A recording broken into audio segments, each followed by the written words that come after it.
ذلك لمن الشاهدين والشاکرین والحمد للہ رب العالمین۔ درود شریف پڑھا جائے۔ مولا صلی وسلم دائما ابدا علی حبیبک خیر الخلق کلہم۔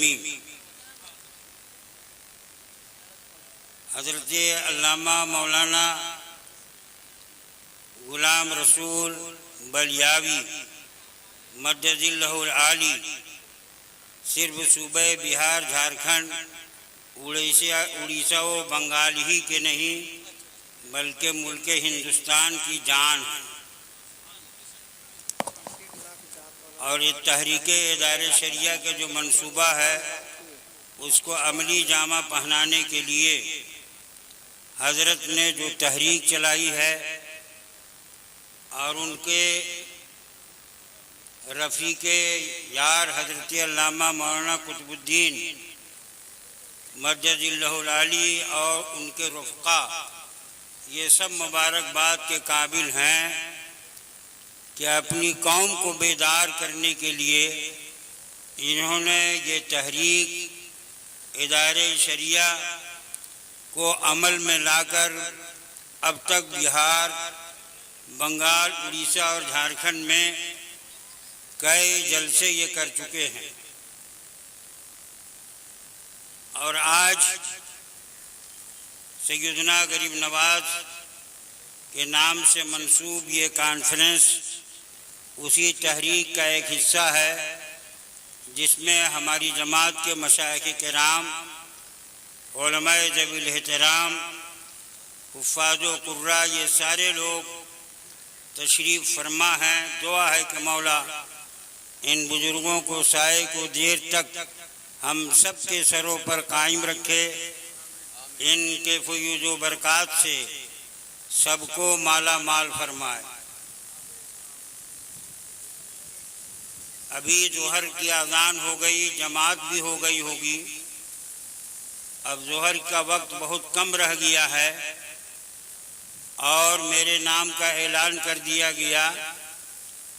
میں نے قرآن پاک کی آیت پڑھی ہے، اقیم الصلاۃ، نماز قائم کرو، اور نماز قائم کرنے کے لیے جماعت واجب ہے۔ یہ جماعت کہاں قائم ہوتی ہے؟ مسجد میں۔ کہاں قائم ہوتی ہے؟ زور سے بولو۔ یہ کون لوگ نماز پڑھیں؟ کس کے لیے رب کا حکم ہے؟ تو رب ارشاد فرماتا ہے، ان الصلاۃ کانت علی المؤمنین کتابا موقوتا، بے شک نماز فرض ہے مومنوں پر وقت مقررہ میں۔ تو کتنا خوش نصیب ہے مومن کہ پروردگار عالم اس کو اپنی بارگاہ میں 5 مرتبہ بلاتا ہے۔ کئی مرتبہ بلاتا ہے؟ یہ ہماری ماں بہنیں اور ہمارا یہ نوجوان اگر 5 مرتبہ صرف وضو کر لے تو ان کو بیوٹی پارلر جانا نہیں پڑے گا اور اپنا چہرہ صاف نہیں کرنا پڑے گا۔ یہ اتنے خوبصورت ہو جائیں گے کہ کل قیامت کے دن یہ اعضائے وضو چمکے گا اور اس کی برکت سے دنیا میں بھی چمکے گا۔ تو کن لوگوں کو اللہ نے بلایا؟ مومن کو۔ کس کو بلایا؟ تو کیا سب مومن کو بلایا؟ نہیں، جو پاگل ہے وہ نہ آئے، اس لیے کہ یہ رب کی بارگاہ ہے۔ جو شعور والا نہیں ہے، نابالغ ہے، وہ نہ آئے۔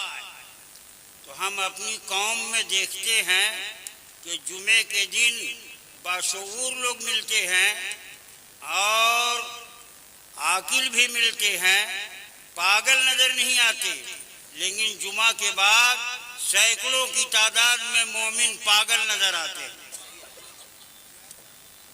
ارے اذان کے بعد جو مسجد میں نہ آوے یا نماز کی بارگاہ میں نہ آوے تو وہ پاگل ہی تو ہے۔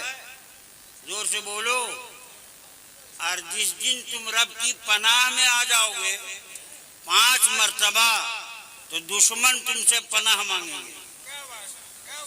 غریب نواز 40 نفر کے ساتھ آئے تھے، کفرستان میں آئے تھے، تو پورا ہندوستان پناہ مانگنے پر مجبور ہو گیا۔ جب تم کروڑوں رب کی پناہ میں آ جاؤ گے تو دشمن تم سے پناہ مانگے۔ تو جو مومن ہے اسی پر نماز فرض ہے، اور مومنوں میں جو پاگل ہے اس پر نماز، زور سے بول، اب اذان کے بعد جو نماز میں نہ آوے اس کے پیچھے چند لڑکوں کو لگا دو گے، پاگل ہے، پاگل ہے، پاگل ہے۔ وہ کہے گا پاگل نہیں مارے گا، تو پاگل کو پاگل کہو گے تو پتھر مارتا ہی ہے۔ یہ ہے قرآن۔ اور ایک میں نے نبی کا فرمان پڑھا ہے، کیونکہ ظہر کی نماز حضرت لوگ کو پڑھنی ہے، میں پڑھ کے آیا ہوں۔ میرے آقا فرماتے ہیں قرۃ عینی فی الصلاۃ، میری آنکھ کی ٹھنڈک نماز میں ہے۔ زور سے بولو۔ ابھی بلیابی صاحب کا کتنا عمدہ خطاب ہوا کہ سب کچھ نبی کے لیے ہے، ہماری جان، ہمارا سب کچھ، دنیا اور جو کچھ دنیا میں ہے سب نبی کے لیے۔ کس کے لیے ہے؟ تو نبی کی آنکھ میں ٹھنڈک پہنچاؤ گے، زور سے بولو۔ اب غور کرو، حج بھی فرض ہے حضرت، روزہ فرض ہے، زکوٰۃ فرض ہے، مگر حضور نے یہ نہیں کہا کہ حج میں میری آنکھ کی ٹھنڈک ہے، یہ نہیں کہا روزے میں میری آنکھ کی ٹھنڈک ہے، یہ بھی نہیں کہا کہ زکوٰۃ میں میری آنکھ کی ٹھنڈک ہے۔ اگر کہتے حج میں میری آنکھ کی ٹھنڈک ہے تو جو کعبے کا طواف کرتا صاحب حیثیت صاحب استطاعت وہی 5 دن ٹھنڈک پہنچاتا۔ اور اگر کہتے زکوٰۃ میں میری آنکھ کی ٹھنڈک ہے تو جو صاحب نصاب ہوتا وہی ٹھنڈک پہنچاتا، غریب نہیں پہنچا پاتے۔ اور اگر کہتے روزے میں میری آنکھ کی ٹھنڈک ہے تو صرف 1 مہینہ روزے دار ہی ٹھنڈک پہنچاتے۔ نبی نے کہا نماز میں میری آنکھ کی ٹھنڈک ہے تاکہ امیر بھی پہنچاوے اور غریب بھی پہنچاوے، بادشاہ بھی پہنچاوے، فقیر بھی پہنچاوے۔ آج پوری دنیا میں کوئی ایسا وقت نہیں ہے جس وقت کہیں نہ کہیں نماز نہ ہو، کہیں قیام ہے، کہیں رکوع ہے، کہیں سجدہ ہے، کہیں قعدہ ہے۔ اس لیے کہ دنیا گول ہے، گویا ہر وقت نمازی حضور کی بارگاہ میں آنکھوں کی ٹھنڈک پہنچا رہا ہے۔ لہذا سلام پڑھو اور جلدی نماز پڑھو۔